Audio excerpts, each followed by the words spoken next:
This is a 25-ton fully automatic hot chamber die casting machine. This is clamping unit powered by a high-pressure hydraulic system and a toggle mechanism to generate clamping force. Control system, a logic controller PLC with an operator interface HMI for setting parameters, monitoring the process, and enabling full automation, often integrated with robotics for part handling. Integrated melting furnace, the furnace can melt solid alloys such as zinc alloys, lead alloys, magnesium alloys, etc.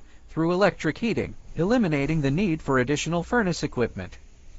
The equipment is configured with an accumulator to provide stable pressure for its operation, and is also equipped with a cooler to provide a cooling cycle for the equipment operation.